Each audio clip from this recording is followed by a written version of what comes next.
Hey, good morning, guys. I'm going to overview really quickly how to record on the Zoom platform to make a lesson for kids. It's super simple. So the first thing I'm going to start off with is just sharing my screen so that we're on the same page. So here we go. So the very first thing that we're going to do is open Zoom and create a new meeting.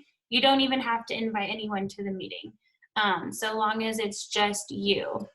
And then what I did was I opened a window or document. So that's this one that you're looking at right now, titled Record a Zoom Lesson. And this is just whatever you want the students to be looking at. And it could be a Google Doc, or it could be a website. So like here's the Falcon Team website.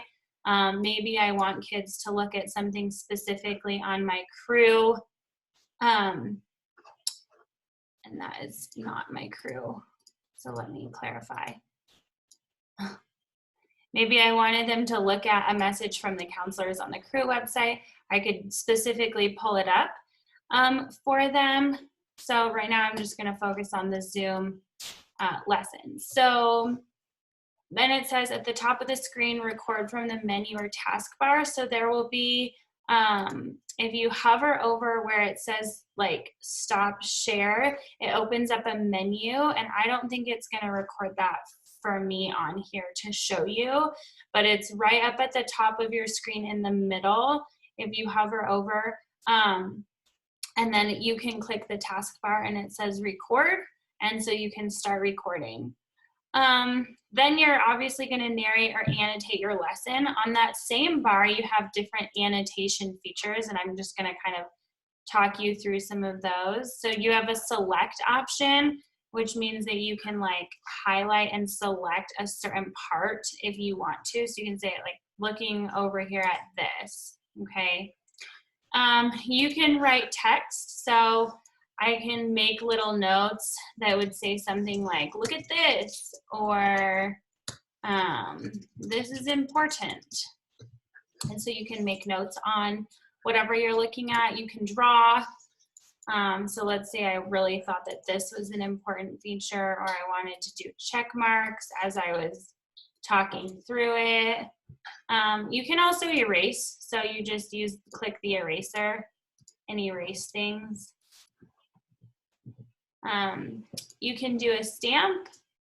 So this would be like if you wanted to indicate that something was important. And these are just all ways to annotate. The thing that I use the most, and I'm going to use the eraser to get rid of these. The thing that I probably have used the most so far, and I'm not an expert at this, is the spotlight feature. And this just turns the mouse into like a little red dot. And so this is like really helpful as I'm going through to say, you know, this is where we're narrating and annotating the lesson. And so that's kind of helpful. And it looks the same if you're on a website. So like if you want to just highlight or just say, hey, this is what we're really looking at, or if you scroll down and say, hey, on this question, what this is asking you is, you know, to be honest. And so I would say that the most important part is to be honest. So there you go, as far as like some of the features that are on there. And then you can click back out to the mouse. And then at the top, you're gonna click stop recording. And it's on that same little bar that's right at the top. It just pulls up a different menu for you, and then you can click stop recording. When you're done recording, you can save to your computer or drive. I could consider uploading to YouTube just because of the accessibility of having the videos available. Sometimes an MP4 just on someone's cell phone isn't as viewable as a YouTube is. And then the other thing that's really positive about YouTube is you can track the number of views. So like I posted a video Tuesday morning and I'm already at 85 views. Some of the pros of doing Zoom lessons this way that I discovered this week are that it connects directly for students, like to have the video, like the visual and then the verbal instructions. so they can see me and they can hear me rather than just allowing them to just read and process those directions. And then it allows them to make a connection with you as well.